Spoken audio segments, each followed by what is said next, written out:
Hello guys, you are watching my channel IELTS with Sophia.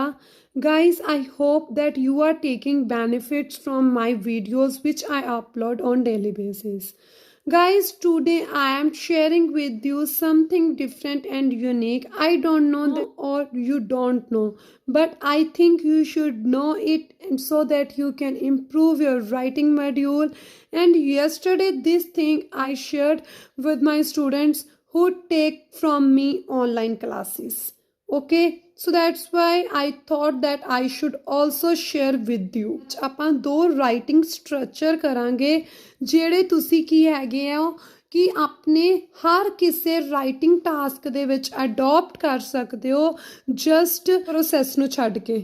ਠੀਕ ਹੈ, ਤੁਸੀਂ process ਨੂੰ ਛੱਡ ਕੇ ਹਰ ਕਿਸੇ ਟਾਸਕ 1 ਦੇ ਵਿੱਚ ਹਰ ਟਾਈਪ ਦੇ ਵਿੱਚ ਤੁਸੀਂ ਇਹ ਸਟਰਕਚਰ ਫੋਲੋ ਕਰ ਸਕਦੇ ਹੋ which I am sharing now with you guys. ਬਸ ਮੈਪ ਦੇ ਵਿੱਚ ਵੀ ਕਰ ਸਕਦੇ ਹੋ ਨੋ ਡਾਊਟ, ਬਟ ਥੋੜ੍ਹਾ ਜਿਹਾ ਸਮਾਰਟਨੈਸ ਦੇ ਨਾਲ ਉੱਥੇ ਕਰਨਾ ਪੈਣਾ ਮੈਂ ਤੁਹਾਨੂੰ। ਠੀਕ ਹੈ, ਬਾਕੀ ਪਾਈ ਟੇਬਲ ਲਾਈਨ ਬਾਰ ਸਭ ਕਿਤੇ ਤੁਹਾਡਾ ਹੋ ਸਕਦਾ, ਸਭ ਕਿਤੇ। ਕਿੰਨੇ ਸਟਰਕਚਰ ਆਪਾਂ ਅਪਲਾਈ ਕਰਨੇ ਆ? ਜਸਟ 2, ਬਟ ਕਰੈਕਟ ਕਰਨੇ ਆਪਾਂ ਗ੍ਰਾਮਰ ਰੂਲਸ ਦੇ ਨਾਲ। You know very well that I mostly give importance to grammar because now guys ਤੁਸੀਂ ਬਹੁਤ ਵਾਰੀ ਰਾਈਟਿੰਗ ਦੇ ਵਿੱਚੋਂ 6 5.5 ਬੈਂਡ ਲੈ ਚੁੱਕੇ ਹੋ, ਪਰ ਹੁਣ ਟਾਈਮ ਹੈ ਤੁਹਾਡਾ 7.5 ਲੈਣ ਦਾ। ਠੀਕ ਹੈ, so please watch this video till end if you like it then subscribe my channel, share my channel more and more guys with your friends also on social media. Guys, ਆਪਾਂ first rule ਕੀ ਹੈਗਾ ਵੈ verb ਤੇ preposition ਕਿ verb ਦੇ ਨਾਲ ਕੀ ਲਗਾਉਣਾ ਤੁਸੀਂ? preposition ਲਗਾਣੀ ਹੈ। ਗਾਈਜ਼ ਬਹੁਤ ਸੌਖੇ ਦੋ ਮੈਥਡ ਹੈ, ਬਸ ਧਿਆਨ ਨਾਲ ਸਮਝਿਆ ਜੇ। ਦੇਖੋ, it increased by 10%, by Ki ਲਗਾਤਾ? preposition, increased ਕੀ ਲਗਾਇਆ ਤੁਸੀਂ? verb। rise, rose, risen, rose ਕੀ ਹੈਗਾ? second verb, ਕਿਉਂਕਿ ਡਾਟਾ ਮੋਸਟਲੀ ਕਿਹਦੇ ਵਿੱਚ ਹੁੰਦਾ ਵਾ ਤੁਹਾਡਾ? ਪਾਸਟ ਦੇ ਵਿੱਚ। ਬਾਈ ਕੀ ਹੈਗਾ? ਪ੍ਰੈਪੋਜੀਸ਼ਨ। ਕਿੰਨਾ ਹੋਇਆ ਰੋਜ਼? 5%। ਓਕੇ ਗਾਈਜ਼ ਇੱਕ ਗੱਲ ਯਾਦ ਰੱਖਿਓ ਕਿ ਇਹ ਮਾਈਨਸ ਹੋ ਕੇ ਹੋਣਗੇ ਕਿ ਮੰਨ ਲਓ ਪਹਿਲਾਂ ਕਿਤੇ 2 ਹੋਇਆ ਹੋਵੇਗਾ, ਫਿਰ 3 ਹੋਇਆ ਹੋਵੇਗਾ, ਫਿਰ 4 ਹੋਇਆ ਹੋਵੇਗਾ। 4 ਚੋਂ 2 ਮਾਈਨਸ ਕਰਕੇ ਉਹ ਤੁਸੀਂ ਇੱਥੇ ਲਿਖੋਗੇ 2 ਲਿਖੋਗੇ। ਠੀਕ ਹੈ, ਮਾਈਨਸ ਕਰਕੇ ਹੋਏਗਾ। ਓਕੇ, ਆਪਣੇ ਟਾਸਕ 1 ਦੇ ਵਿੱਚ ਇਸ ਨੂੰ ਕਿਸ ਤਰ੍ਹਾਂ ਯੂਜ਼ ਕਰ ਸਕਦੇ ਹੋ? ਧਿਆਨ ਨਾਲ ਦੇਖਿਆ ਜੇ। Consumption of fruits went up ਮਤਲਬ ਇੰਕਰੀਜ਼, ਇੰਕਰੀਮੈਂਟ। ਬਾਏ ਕਿੰਨਾ ਹੋਇਆ increment? 9% in America as well as China, ਕਿ ਅਮੈਰੀਕਾ ਤੇ ਚਾਈਨਾ ਦੇ ਵਿੱਚ 9% ਸੇਮ ਸੀ, ਸੋ ਇਸ ਕਰਕੇ ਅਸੀਂ ਲਿਖ ਦਿੱਤਾ।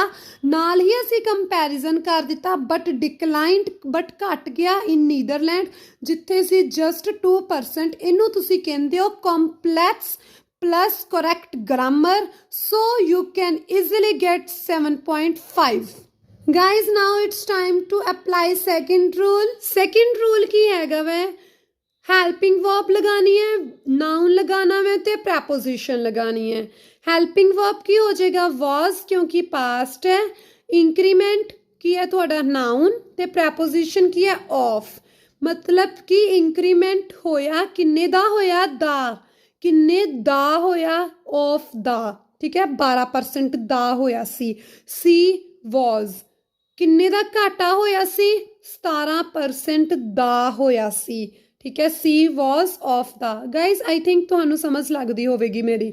ਡਿਕਲਾਈਨ ਕੀ ਹੈਗਾ ਵਾ? verb ਦੀ ਫਸਟ ਫਾਰਮ, ਤੇ ਇਸ ਕਰਕੇ ਯੂਜ਼ ਹੋਈ ਹੈ ਤੇ verb ਦੀ ਫਸਟ ਫਾਰਮ ਕਿਉਂਕਿ ਆਪਾਂ ਇਹਨੂੰ ਐਜ਼ ਅ verb ਨਹੀਂ ਯੂਜ਼ ਕੀਤਾ ਹੈਗਾ, ਆਪਾਂ ਇਹਨੂੰ ਐਜ਼ ਅ ਨਾउन ਯੂਜ਼ ਕੀਤਾ ਵਾ। ਤੇ ਨਾउन ਤੋਂ ਪਹਿਲਾਂ ਅਸੀਂ ਕੀ ਲਗਾਇਆ ਵਾ? Article guys.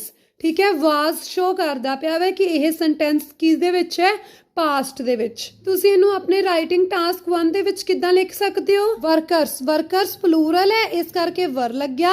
ਠੀਕ ਹੈ, ਔਰ reduce verb the first farm as a ਇੱਥੇ ਨਾउन ਯੂਜ਼ ਹੋਇਆ ਵੈ।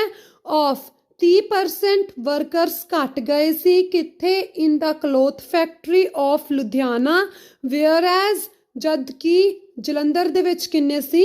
40%। ਠੀਕ ਹੈ, ਆਈ ਹੋਪ ਗਾਈਜ਼ ਤੁਹਾਨੂੰ ਮੇਰੀ ਸਮਝ ਲੱਗ ਰਹੀ ਹੋਵੇਗੀ। ਕੁਛ ਸਮਥਿੰਗ ਡਿਫਰੈਂਟ ਕਰਿਆ ਕਰੋ ਆਪਣੀ ਰਾਈਟਿੰਗ ਦੇ ਵਿੱਚ explain so that you can get 7.5। I hope guys that you will like this video more and more and also share it. Okay guys, bye bye. God bless to all of you. Now we will meet in the next video.